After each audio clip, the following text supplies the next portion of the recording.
ಮುನಿರತ್ನವರ ವಿಷಯದಲ್ಲಿ ನೋಡಿ, ಅವ್ರ ಮೇಲೆ ಆರೋಪಗಳಿದೆ. ಕಾನೂನು ತನ್ನ ಕ್ರಮವನ್ನು ಕೈಗೊಳ್ತಾ ಇದೆ. ಕೋರ್ಟು ಜಾಮೀನು ಕೊಟ್ಟಿದೆ. ಕೋರ್ಟ್ ಅವ್ರಿಗೆ ಕ್ಷೇತ್ರಕ್ಕೆ ಹೋಗಬಾರ್ದು ಅಂತ ಹೇಳಿದೆಯಾ? ಪೊಲೀಸರ ಕರ್ತವ್ಯ ಇದು.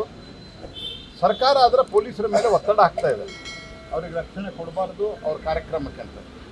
ಇವತ್ತು ನನಗೆ ಈಗ ಗೊತ್ತಾಗಿರುವ ಮಾಹಿತಿ, 1-2 ನಿಮಿಷದ ಹಿಂದೆ ಅವರು ಅಟಲ್ ಬಿಹಾರಿ ವಾಜಪೇಯಿ ಜನ್ಮ ದಿವಸದ ಕಾರ್ಯಕ್ರಮವನ್ನು ಅವರ ಕ್ಷೇತ್ರದಲ್ಲಿ ಮಾಡ್ತಾ ಇದ್ರು. ಅಲ್ಲಿ ಅವರಿಗೆ ಮೊಟ್ಟೆ ಎಸೆಯುವುದು ಮಾಡ್ತಾರೆ.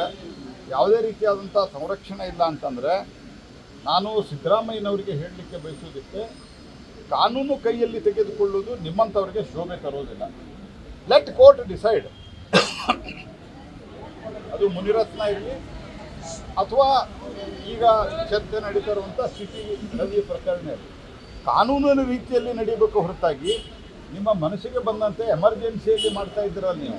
ನಿಮ್ಮ ಪೂರ್ವಜರು ಇಂದಿರಾ ಗಾಂಧಿ, ಇವರೆಲ್ಲರೂ, ಸಂಜಯ್ ಗಾಂಧಿ, ಈ ಥರದ ಕೆಲವು ವ್ಯಕ್ತಿಗಳು ಏನು ಮಾಡ್ತಾ ಇದ್ರು, ಆ ರೀತಿಯನ್ನು ಮಾಡೋದು ಇದು ಸರಿಯಲ್ಲ. ಇದು ನೀವು ಕಾನೂನನ್ನು ಕೈಗೆ ತೆಗೆದುಕೊಂಡು ಯಾರ ಮೇಲೂ ಸಹಿತ ಹಲ್ಲೆ ಮಾಡುವಂಥದ್ದು, ಮೊಟ್ಟೆ ಎಸೆಯುವಂಥದ್ದು ಇವತ್ತಿಗೂ ಸಹಿತ ಅಲ್ಲಿ ಸಿಟಿ ರವಿ ಅವರ ದೂರಿನ ಮೇಲೆ FIR ದಾಖಲಾಗಿಲ್ಲ, ಇವತ್ತಿಗೂ ಆಗಿಲ್ಲ. ಸೋಮೋಟೋ ಆಗಿದೆ ಅಂತ ಹೇಳ್ತಾರೆ.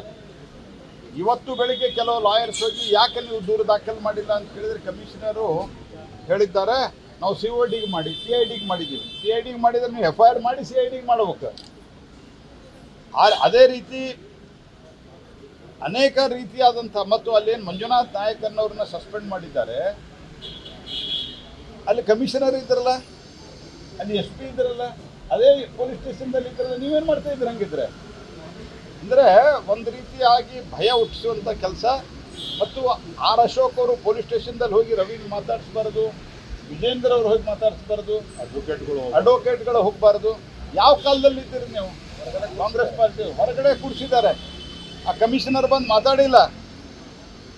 ಈ ರೀತಿಯಾದಂಥ ನಡವಳಿಕೆ ಪ್ರಜಾಪ್ರಭುತ್ವದಲ್ಲಿ ಒಪ್ಪಲಿಕ್ಕೆ ಸಾಧ್ಯ ಇಲ್ಲ. ಪ್ರಜಾಪ್ರಭುತ್ವದಲ್ಲಿ ಕಾನೂನಿನ ಪ್ರಕಾರವಾಗಿ, ಸಂವಿಧಾನದ ಪ್ರಕಾರವಾಗಿ ಕೆಲಸ ಮಾಡಬೇಕು. ನಾವು ಅದಕ್ಕೆ ಹೇಳೋದು, ನೆಹರು ಕಾಲದಿಂದ ಹಿಡ್ಕೊಂಡು ಈಗಿನವರೆಗೆ ಕಾಂಗ್ರೆಸ್ ಪಾರ್ಟಿ ಸಂವಿಧಾನ ಮತ್ತು ಡಾಕ್ಟರ್ ಬಾಬಾ ಸಾಹೇಬ್ ಅಂಬೇಡ್ಕರ್ ಅವರ ಬಗ್ಗೆ ಅವರು ಯಾವಾಗಲೂ ತಿರಸ್ಕಾರದ ಭಾವನೆಯನ್ನು ಹೊಂದಿದ್ದಾರೆ. ಈ ರೀತಿ ಒಂದು ಅಧಿಕಾರ ಇದೆ ಅಂತ ಹೇಳಿ ಒಬ್ಬ ಜನಪ್ರತಿನಿಧಿ ಮೇಲೆ ಈ ರೀತಿ ದಬ್ಬಾಳಿಕೆ ಮಾಡ್ತಕ್ಕಂಥದ್ದು, ಅವಮಾನಿಸ್ತಕ್ಕಂಥದ್ದು, ಇದು ಖಂಡನೀಯ.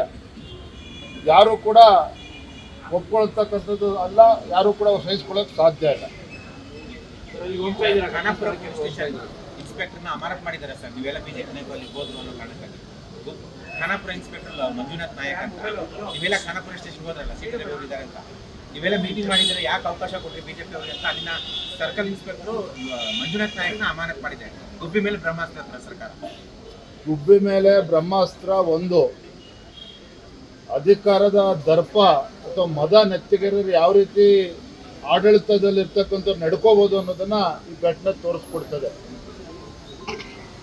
ವಿಧಾನಸೌಧದಲ್ಲಿ ಯಾರು ಪಾಕಿಸ್ತಾನ್ ಜಿಂದಾಬಾದ್ ಅಂತ ಹೇಳಿದ್ರು, ಅವ್ರ ಮೇಲೆ ಕ್ರಮ ಕೈಗೊಳ್ಳಿಲ್ಲ. ಮೊನ್ನೆ ಸುವರ್ಣಸೌಧದಲ್ಲಿ ಯಾರು ಅಧಿವೇಶನ ನಡೀತಾ ಇರಬೇಕಾದ್ರೆ ಶಾಸಕರ ಮೇಲೆ ಹಲ್ಲೆ ಮಾಡೋದಕ್ಕೆ ಗುಂಡಗಳು ನುಗ್ತಾರೆ, ಅವ್ರ ಮೇಲೆ ಇನ್ನೂ ಕೂಡ ಏನೂ ಕ್ರಮನ ಕೈಗೊಂಡಿಲ್ಲ. ಈಗ ಪೊಲೀಸರ ಮೇಲೆ ಕ್ರಮನ ಕೈಗೊಳ್ಳೋದಕ್ಕೆ ಹೋಗ್ತಾ ಇದ್ದಾರೆ.